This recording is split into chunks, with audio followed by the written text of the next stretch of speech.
darlings! So today I wanted to do a little video about vintage beauty tips and beauty practices that I actually use today.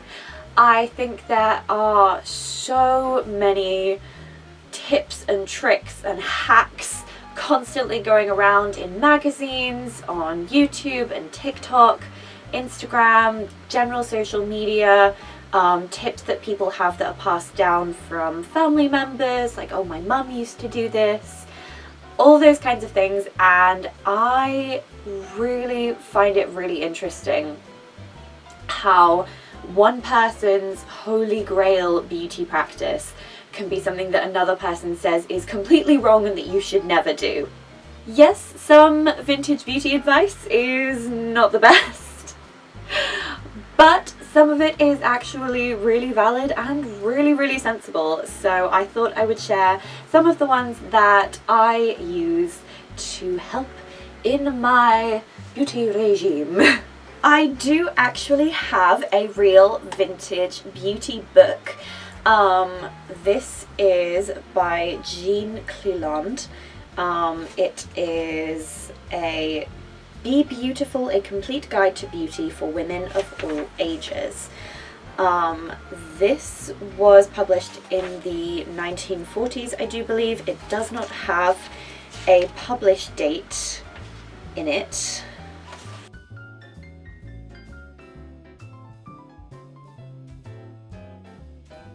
No, it doesn't have a published date in it, but it is from the 1940s. I believe it is pretty soon post-war because it does bring mention to the war at some point.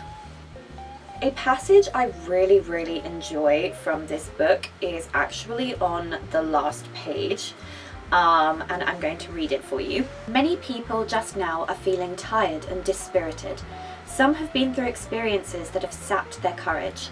To start caring for their looks is perhaps one way of helping to regain it, not only by reason of the ultimate result, but by way of the effort required to achieve it. One of the saddest and most deadly things in life is to get in a rut. Once you are in, it is difficult to get out, rather like getting stuck in the mud. When that happens, what you need is someone to come along and help pull you out. Perhaps, if some of you have been stuck for a time, this little book will act as a friendly hand to set you free and lead you to the knowledge of, quote, how to be beautiful. I really like it because obviously being beautiful is not the be-all and end-all of life. It actually really doesn't matter. But I know that it is important to a lot of people. And I think that that last page is true for so many things. It is really difficult to get out of a rut, but so easy to get back into it. And a lot of the time, no matter what you're talking about, you do need a helping hand to get you out of it. And just the mention of, you know, some have been through experiences that have sapped their courage. That is as relevant in 2023 as it would have been in 1947. So I just really like that, yes, some of this book is a little bit condescending, and some of it is a little bit outdated, but I think there are very timely things to be gotten out of so much vintage resource. And I thought that was really lovely and I wanted to share it with you. One beauty tip that I like to try and follow more, especially the last couple of years or so, is basically the idea that you don't need to have a lot to get a lot out of it. There's a passage from this book that says, other people have a way of saying, oh, all this beauty culture is far too expensive for me. I cannot afford it. Who said it was expensive? As a matter of fact, it can be just as expensive or inexpensive as you like to make it. In this book, I'm going to teach the inexpensive way to beauty, partly in order that it may be followed by everyone, and partly because at the time of writing, preparations and cosmetics are still limited. You have learned how to make, do and mend with regard to dress. I shall show you how the same doctrine can apply to your looks. When the happy time arrives, when beauty products become abundant, you will be in a better position to discriminate as to what is worthwhile, through having learnt what to do without. I love that. The idea that, of course, in a time of rationing, you couldn't get hold of your favourite lipstick or cold cream or powder as easily unless you had contacts down at the docks.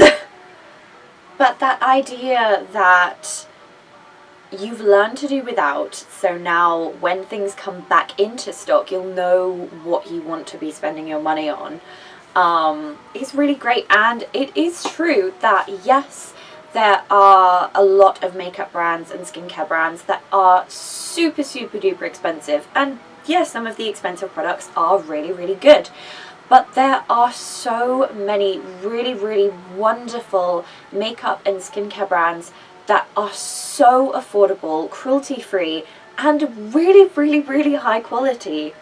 Soap and Glory skincare is amazing. Botanics, they are really good and really inexpensive.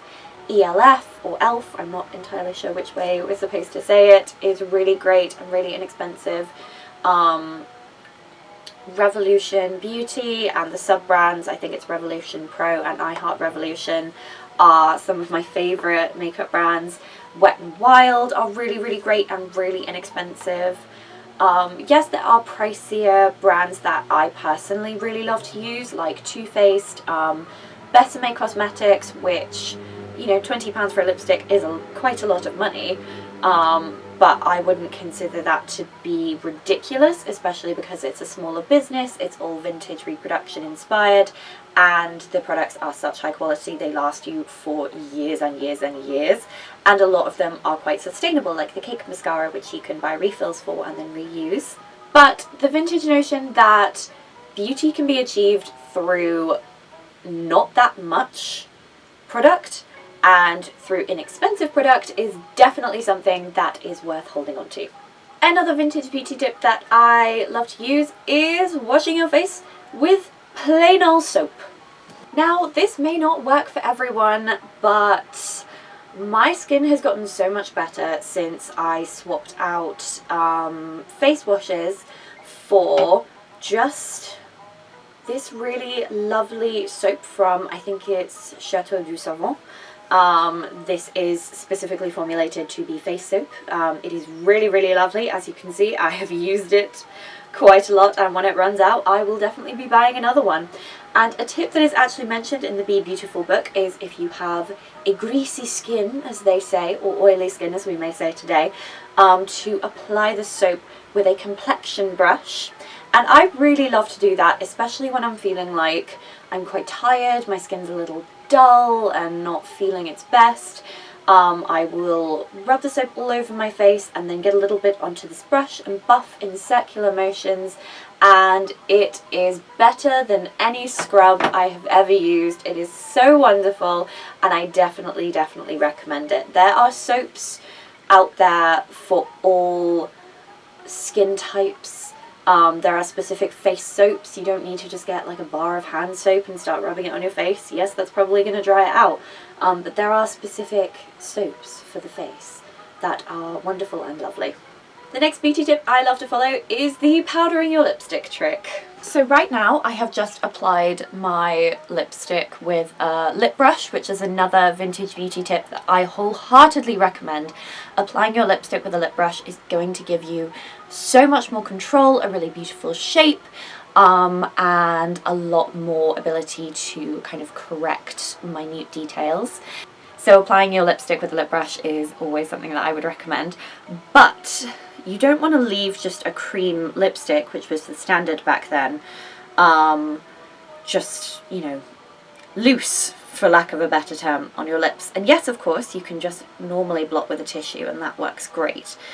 But a beauty tip that I love to use, which I believe is from the 1940s, is you take a piece of tissue paper and we're going to pull that in half. We're going to get a little bit of loose powder. Place the tissue over your lips.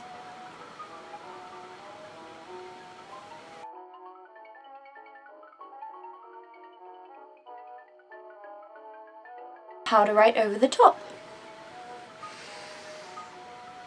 You can see that it gives you a more matte appearance, but I found it really does help with the longevity of your lipstick.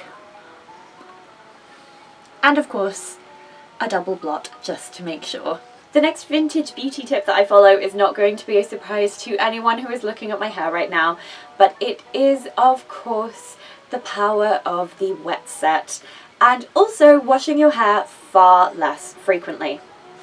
The fact that there are people who wash their hair every single day is genuinely confusing to me, because how do you have the time?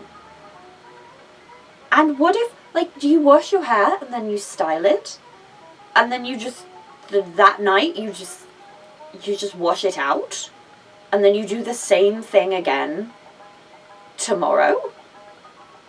What? What? In the 1940s and 50s, the general beauty advice was that hair needed to be washed every 2 weeks or more frequently if required. I generally wash my hair once or sometimes twice a week. I find that it is just so much better for my hair. It is so much easier because I only have to designate 1 or 2 hair wash nights a week.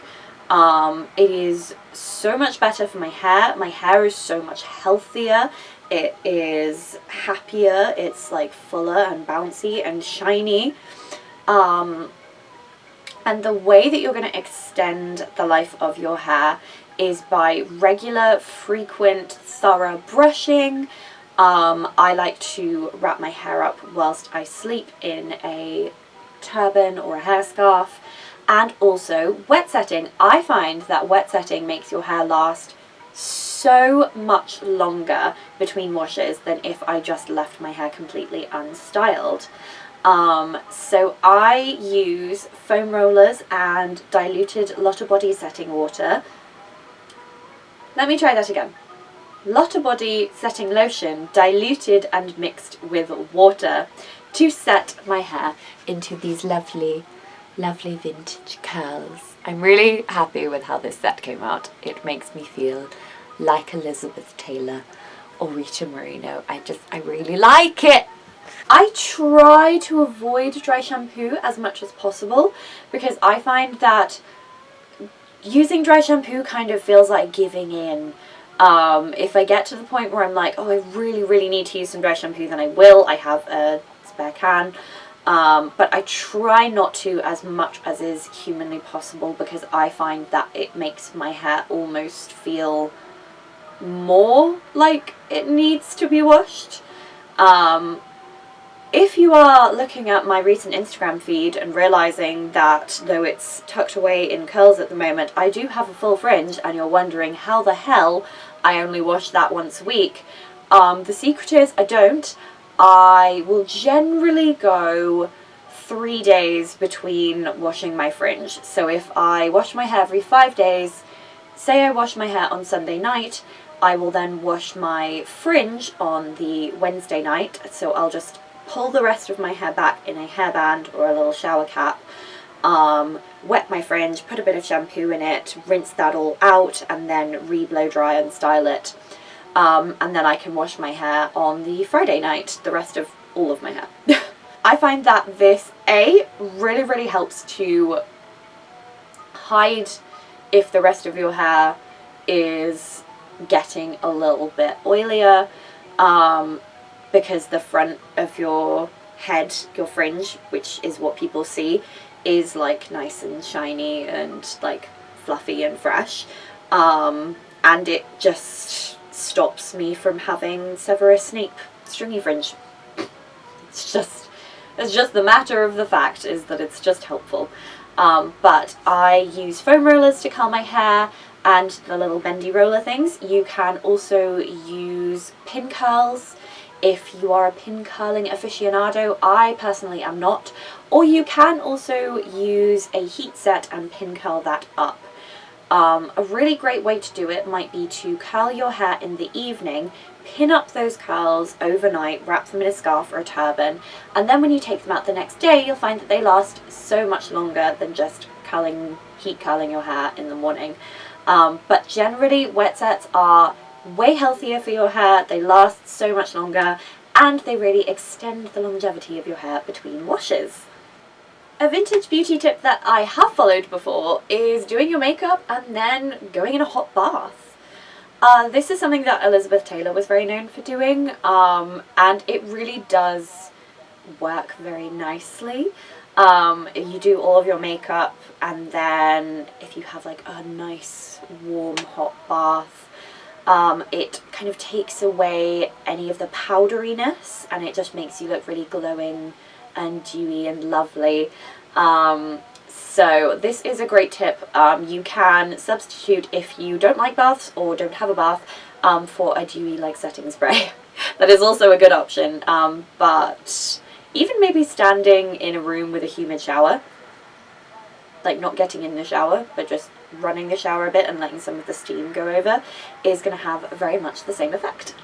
Another vintage beauty tip that I love to follow is matching your eyeshadow to an aspect of your outfit. I love this so much. I know in the 40s it was very fashionable, I remember reading somewhere, to match your eyeshadow to your hat. But matching your eyeshadow to a statement colour in your outfit or to some of your accessories can sometimes be seen as a little bit old-fashioned, but I love it. I think it brings so much cohesion to your makeup look.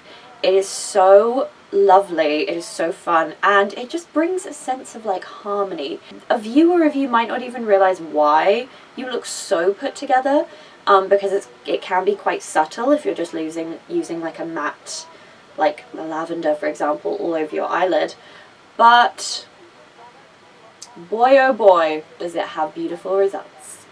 So those are just a few of the vintage beauty tips that I like to follow in my modern life. I had a lot of fun making this video. I really hope that you enjoyed watching, and if you follow any vintage beauty tips, please let me know down below what they are and why you like to follow them, and if you have any tips that were passed down from like a grandmother or a great auntie or anything, I would really love to know. As always, my goal is to spread happiness and sparkles, so I hope I have done that for you today. And please remember to have courage and be kind, and may all of your dreams come true. And I will see you in my next video. Bye!